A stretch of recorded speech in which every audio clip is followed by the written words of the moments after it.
வணக்கம் நண்பர்களே, நான் உங்க கிச்சா பேசுறேன். எண்ணியதை எண்ணியவாறு எமக்கருளும் தெய்வம். எழுத்தாளர் பரணிதரனுக்கு கிடைத்த அனுகிரகம். என்னையே நினைத்து இரவு முழுவதும் காத்திருந்தாயே, உன்னை விட்டு விடுவேனா அப்படின்ற மாதிரி ஒரு அருட்பார்வை பார்க்கிறார் மகாபெரியவா. ஒரு சுவாரஸ்யமான சம்பவம். அந்த சம்பவம் பற்றினது தான் இந்த பதிவு. அந்த சம்பவத்தை பற்றி மேலும் நம்ம தெரிஞ்சுக்கிறதுக்கு முன்னால் நம்ம சேனலை இது வரைக்கும் சப்ஸ்கிரைப் பண்ணாதவங்க கண்டிப்பாக பெல் ஐக்கான் கிளிக் பண்ணுங்க, சப்ஸ்கிரைப் பண்ணுங்க. எழுத்தாளர் பரணிதரனுக்கு ஆர்.கே. நாராயணன் எழுதிய த கைட் என்ற நாவலை மொழிபெயர்த்ததற்காக சாகித்ய அகாடமி 1000 ரூபாய் பரிசளித்தது.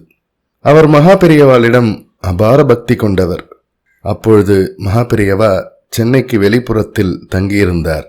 மகாபெரியவாளுடைய ஜென்ம நட்சத்திரத்தன்று அவரை தரிசித்து ஒரு மலர் மாலையும் 100 ரூபாய் பணமும் சமர்ப்பிக்க வேண்டும் என்று முடிவு செய்தார் பரணிதரன். முதல் நாளே மடத்துக்கு சென்று விஸ்வரூப தரிசனம் செய்து கொள்ளலாம் என்று கிளம்பினார். இரவு பூஜையை முடித்துவிட்டு சுமார் 10 மணி மகாபெரியவா தன் அறைக்குள் சென்று விட்டிருந்தார். நேரே வெளியே ஒரு பவழமல்லி மரத்தின் அடியில் பரணிதரன் அமர்ந்தார்.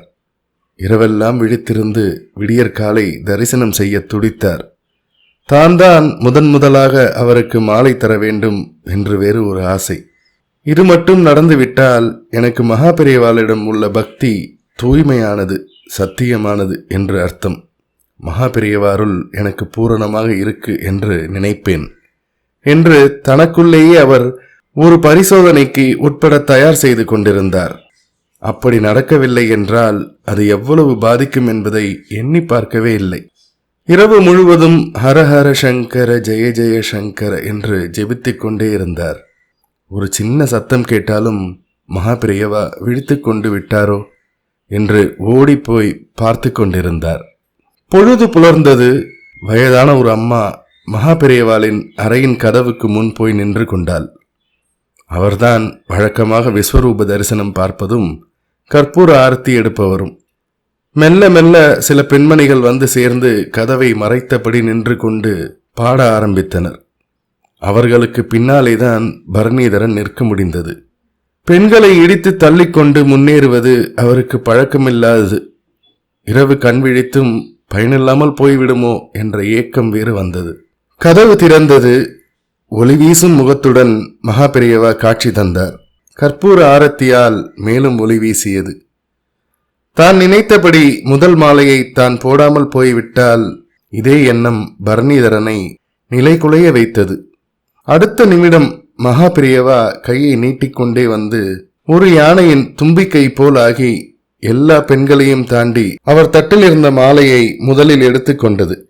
எல்லோரும் ஆச்சரியத்துடன் யார் அந்த அதிர்ஷ்டசாலி என்று திரும்பி பார்த்தனர். அப்போது கிடைத்த சிறிய வழியில் பரணிதரன் விடுவிடு என்று மகாபெரியவா அருகிலேயே போய் அவர் பாதங்களில் தான் கொண்டு வந்திருந்த 101 ரூபாய் நாணயங்களை அர்ப்பணித்துவிட்டு மெய்சிலிர்த்து நின்றார்.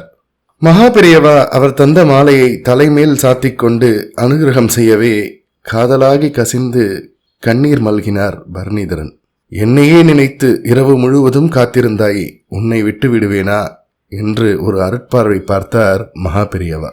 எண்ணியதை எண்ணியவாறு எமக்கருளும் தெய்வம் என்று பரணிதரன் உள்ளம் துதிப்பாடியது.